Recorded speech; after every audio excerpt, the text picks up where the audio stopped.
Sebanyak 426 siswa SMA Negeri 1 Yogyakarta diduga keracunan MBG. Pasca kejadian tersebut, sebagian siswa mengaku masih trauma untuk kembali menyantap MBG. Dan untuk mengetahui perkembangan terbarunya dan juga antisipasi untuk mencegah hal serupa terjadi, telah tersambung bersama kami Kepala SMA N1 Teladan Yogyakarta, Pak Ngadia. Selamat malam Pak Ngadia, dengan Diana di studio. Selamat malam Mbak Diana. Pak Ngadia, sebelum bicara soal antisipasi dan lain sebagainya, saya mau tanyakan dulu soal bagaimana sekarang kondisi anak-anak yang tercatat tadi ada 426 siswa Anda yang mengalami keracunan. Ya, alhamdulillah siswa kami sudah sehat. Hari ini tadi Jumat, ini sudah tinggal 4 siswa yang kemarin sakit, yang belum masuk sekolah. Dan kami tadi sudah home visit ke rumahnya. Ya, alhamdulillah di rumah sudah sehat, sudah membaik lah begitu. Tapi memang belum ke sekolah untuk hari ini. Tinggal 4 siswa dari kemarin yang 33 yang tidak masuk kemarin. Oke, Pak Ngadia, angka 426 ini kan bisa kita katakan cukup banyak begitu ya. Apakah semuanya terjadi dalam satu hari yang sama, kemudian atau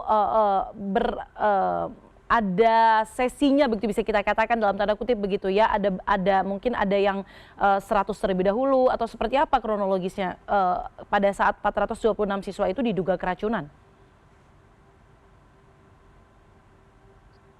Ya, jadi begini, jadi awalnya hari Rabu siswa kami kan menyantap MBG. Hari Rabu ya sekitar jam 11-12 lah begitu, karena memang datangnya jam begitu. Kemudian malam harinya itu mulai jam 8 malam itu ada siswa yang sakit perut, kemudian ke belakang, diare gitu ya.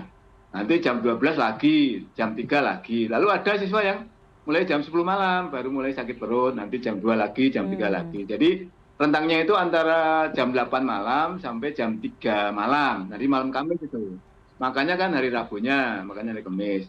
Nah, Kamis pagi itu ada siswa yang lapor gitu ke sekolah, oh saya sakit perut, kemudian saya data dari masing-masing kelas itu.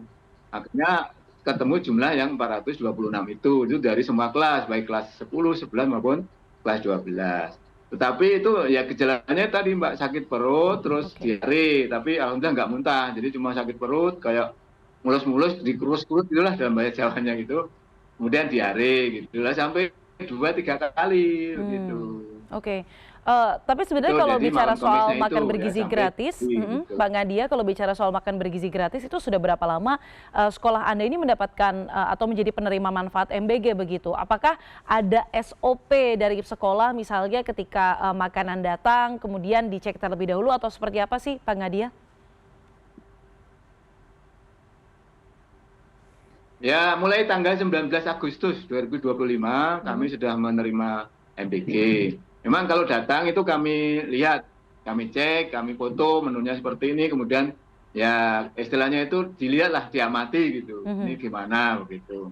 Tapi kalau mencicipi memang tidak. Mencicipi hanya mengamati saja secara visual bagaimana itu. Kemudian datang kami distribusikan, jadi langsung begitu datang kami distribusikan terus dikonsumsi, karena omrengnya juga segera kembali dalam 1 jam berikutnya gitu.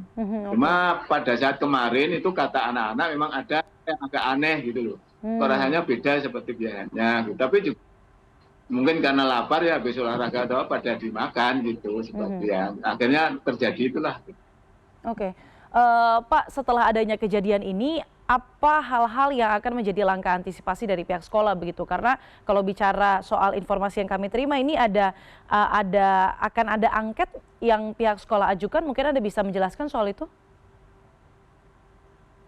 Ya, jadi sebetulnya itu sebelumnya itu juga saya sudah menawarkan ke orang tua melalui siswanya itu. Ini kan mau ada MBG, bersedia atau tidak gitu. Ya, memang ada beberapa yang tidak bersedia menerima itu.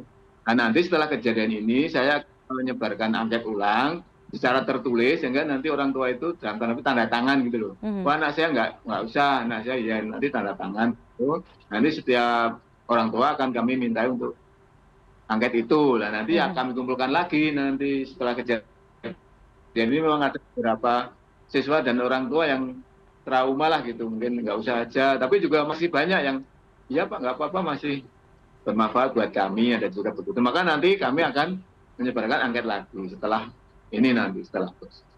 Oke, Pak Ngadia, kalau bicara dari Agustus Begitu begitu ya mungkin, Mbak. Pak, ketika pertama kali MBG atau sekolah Anda menjadi penerima manfaat dari MBG, Anda melihat ada skema yang lebih sederhana tidak sih Pak? Karena kan setelah adanya berbagai kasus keracunan begitu ya, entah itu di Bandung Barat, kemudian yang terjadi di sekolah Anda begitu ya, ada evaluasi secara berkala yang dilakukan oleh pemerintah. Misalnya opsi-opsi muncul, misalnya makanan itu dimasak saja di kantin sekolah begitu. Opsi-opsi ini menurut Anda apakah jauh lebih sederhana atau menurut Anda yang sudah ada sekarang ini sudah cukup baik dan hanya tinggal disempurnakan? Bagaimana tanggapan Anda?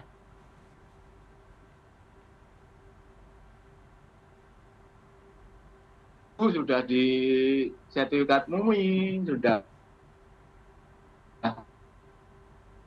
kesehatan juga sudah bagus. Kalau saya setuju diserahkan kantin sekolah gitu. Insya Allah kantin sekolah sudah memadai karena biasanya sebelum ada MBG ini juga kantin sekolah kami sudah siap melayani yang 972 siswa kami itu.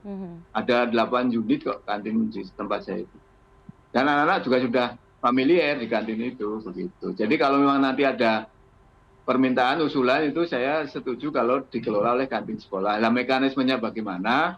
Ya saya ikut saja. Apakah mungkin nanti tiap bulan disuplai kali jumlah sewa kali sekian rupiah nanti saya distribusikan ke kantin, ya saya siap aja. Tapi kalau memang masih mau seperti ini, ya nanti langkah saya seperti tadi Mbak, saya akan mengangket siapa yang mau menerima, siapa yang tidak. Kan kebetulan tadi juga Pak Ahmad Saukoni sebagai anggota BPD dari perwakilan DIY ke sekolah kami. Jadi intinya kalaupun kami itu menolak, orang tua itu menolak, nggak apa-apa. Ya pokoknya yang mau saja yang diberi begitu. Sehingga seperti itu. Tapi kalau memang boleh minta, kalau saya setuju dikelola kantin sekolah kami, karena memang kantin kami sudah representatif. Sudah bagus. Artinya sebenarnya opsi-opsi ini juga sudah disampaikan begitu ya Pak ya kepada pihak pemerintah atau mungkin orang-orang yang mengajak mungkin sekolah Anda begitu sebagai salah satu percontohan sebagai penerima manfaat, kemudian juga sudah pernah ada kasus keracunan begitu ya dari santapan makanan bergizi gratis ini. Tapi kalau bicara sebenarnya lebih detail begitu ya Pak ya, setelah adanya MBG ini dari bulan Agustus yang tadi Anda sampaikan, bagaimana pengelolaan sekolah dan juga kantin begitu ya, karena tentu mungkin nanti setelah adanya angket, kemudian ada beberapa yang trauma begitu, mungkin kantin juga masih dibutuhkan begitu. Bagaimana sebenarnya situasi di sekolah, Pak Ngadia? Sebenarnya kantin sampai saat ini masih operasional, Mbak. Cuma memang omsetnya turun. Jadi kalau kemarin misalnya angkanya 100 penjualannya, nah sekarang mungkin sekitar 60 sampai 70. Pak Ngadia? 60 sampai 70, jadi memang turun. Iya, ini gambarnya. Ya, siap. Oke, Pak Ngadia, ini kan tentu Anda tadi sudah memberikan sejumlah opsi begitu ya, kalau boleh milih begitu ya silahkan dikelola di kantin sekolah begitu sehingga guru, tenaga pengajar bisa jauh lebih sederhana begitu ya proses distribusi dan lain sebagainya. Tapi kalau ada kritik dan saran lagi Pak selain tadi, apakah ada yang bisa Anda sampaikan kepada pemerintah khususnya ketika sekolah Anda itu sudah pernah mengalami ratusan anak, ratusan siswa Anda itu keracunan makan bergizi gratis? Saya itu pernah menyampaikan ke Pak Direktur SMA, kebetulan pernah berkunjung ke sekolah kami. Sebelum ada MBG loh Mbak, sebelum sekolah kami dapat MBG, itu dulu Pak Direktur SMA itu pernah berkunjung ke sekolah kami. Kebetulan dulu pas meninjau SPMB, penerimaan murid baru itu loh Mbak. Nah itu saya dulu pernah usul, Pak bagaimana kalau MBG itu difokuskan untuk anak SD, SMP, TK yang masih kecil-kecil. Kalau anak SMA itu kok kalaupun tidak juga nggak apa-apa. Itu saya sampaikan ke Pak Direktur langsung seperti itu. Tapi ya sampai sekarang kan masih seperti itu. Nah kalau memang boleh sekolah itu mengusulkan, tadi Mbak, kalau memang harus menerima MBG, kalau bisa dikelola oleh kantin. Karena kantin selama ini sudah mensupport kegiatan di sekolah kami lancar-lancar saja sebelum MBG gitu. Nah setelah ada MBG ini memang omsetnya turun, tapi masih jalan juga. Semuanya masih jalan. Karena memang anak-anak juga masih kurang. Kalau MBG segitu ada yang masih kurang lah, ada yang cukup juga. Atau mungkin malah difokuskan ke SD, SMP, SMA kan sudah besar-besar gitu, sudah nggak di MBG juga nggak apa-apa. Tapi kalau masih tetap ya seperti itulah. Kalau suruh milih saya milih kalau masih dikasih ke kantin sekolah gitu kalau suruh milih.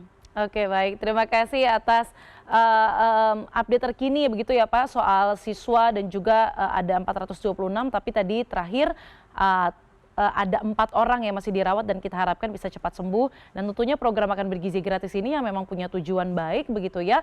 Secara teknis pelaksanaannya mungkin bisa membuka ruang-ruang baru soal skenario yang mungkin lebih baik dan lebih sederhana untuk dijalankan, termasuk tadi opsi dan juga saran dari Pak Ngadia begitu ya soal dikelola oleh kantin sekolah. Terima kasih Pak Ngadia atas waktunya untuk CNN Indonesia Prime News, Kepala SMA N1 Teladan Yogyakarta. Masih nambah sedikit bisa? Boleh, silakan Pak Ngadia. Jadi 426 siswa kami itu tidak ada yang opname ya Mbak. Jadi semua itu gejalanya di rumah, kebetulan malam hari di rumah, dan mereka ya diobati mandiri, ada yang malah tidak diobati. Jadi itu mungkin kalau ada berita yang sampai ada yang opname itu nggak benar. Jadi semua siswa tidak ada yang opname. Kemudian tadi yang 4 siswa yang hari ini belum masuk, 2 hari sama kemarin, Kamis Jumat ini kami home visit ke rumah dan alhamdulillah sudah sehat semuanya. Saya kira itu tambahan dari kami. Oke, baik, 426 siswa tidak diopname tapi tentu tidak mengecilkan yang namanya keracunan makanan dari makan bergizi gratis ini, karena tentu kita harapkan memberikan pangan yang terbaik bagi anak-anak supaya generasi emas Indonesia bisa tercapai. Terima kasih Pak Ngadia atas waktu itu CNN Indonesia Prime News. Selamat malam Pak Ngadia.